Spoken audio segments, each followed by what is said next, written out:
പ്രിയപ്പെട്ട സുഹൃത്തുക്കളെ, നല്ല ദിവസം, നമസ്കാരം. ഇന്ന് കന്നി 5.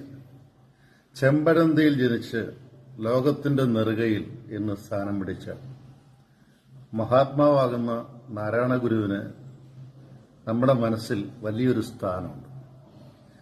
നമ്മുടെ മനസ്സിൽ മാത്രമല്ല, ലോകത്തിന്റെ മനസ്സിൽ തന്നെ അദ്ദേഹം ഇടം പിടിച്ചത് മനുഷ്യത്വത്തിന്റെ ദൈവത്തെ ഭൂമിയിൽ കൊടുത്തുകൊണ്ടാണ്.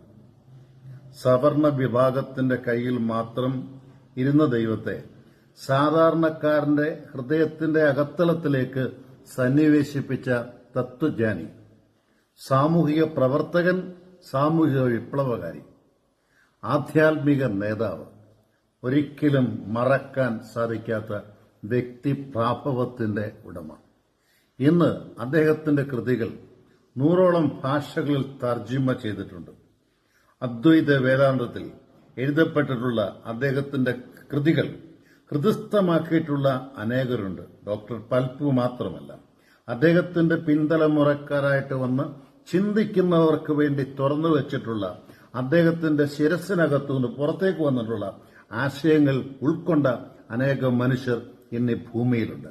അവരുടെയൊക്കെ മനസ്സിൽ കത്തുന്നത് സ്നേഹത്തിന്റെ ജ്വാല മാത്രമല്ല, മനുഷ്യത്വത്തിന്റെ കിരണങ്ങളാണ്. ഞാൻ ഇന്ന് ഈ പുതിയ തലമുറയോട് ഈ കന്നി 5 പറയുകയാണ്. ശ്രീനാരായണ ഗുരുവിന്റെ സമാധി നമ്മുടെയൊക്കെ മനസ്സിൽ ഒരു ശരീരം മാത്രമേ പോയിട്ടുള്ളൂ. ആത്മാവ് തീർച്ചയായിട്ടും ബ്രഹ്മനിൽ ചെന്ന് ലയിച്ചിട്ടുണ്ടാകാം. എന്നാൽ അദ്ദേഹത്തിന്റെ കൃതികൾ ഈ പുതിയ തലമുറയ്ക്ക് പഠിക്കാൻ സാധിക്കട്ടെ. വേദാന്തത്തിൽ അധിഷ്ഠിതമായ അദ്ദേഹത്തിന്റെ ചിന്തകൾക്ക് ഇനിയും ജീവൻ കൊടുക്കേണ്ടുന്നത് പുതിയ തലമുറക്കാരാകുന്ന നിങ്ങളാണ്. നമുക്കിന്ന് ഉച്ചയ്ക്ക് കഞ്ഞി കുടിക്കാൻ സാധിക്കും. ആ കഞ്ഞിയല്ല നാരായണ ഗുരു.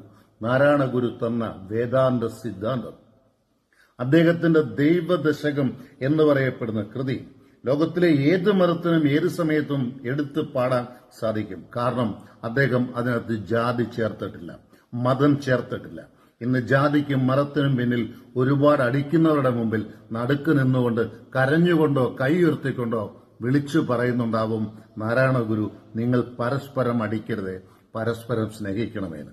ഇന്ന് കേരളത്തിൽ മാറുമറയ്ക്കാനും, കേരളത്തിൽ പൊതുവഴിയിൽ നടക്കാനും, കേരളത്തിൽ സ്വതന്ത്ര ചിന്ത നടത്താനും നമുക്ക് അവകാശം തന്നെങ്കിൽ നാരായണ ഗുരു എന്ന മഹാത്മാവിനെ നമുക്ക് ഓർക്കാം. കന്നി 5 ആർക്കും സ്വന്തമല്ല, ഭാരതീയനും ലോകത്തിലുള്ള എല്ലാ മനുഷ്യസ്നേഹിക്കും സ്വന്തമാണ്. നാരായണ ഗുരുവിന്റെ എല്ലാ അനുഗ്രഹങ്ങളും നന്മകളും ബ്രഹ്മനിൽ നിന്ന് നമുക്ക് എവർക്കും ലഭിക്കട്ടെ. ജോൺസൺ കരൂർ.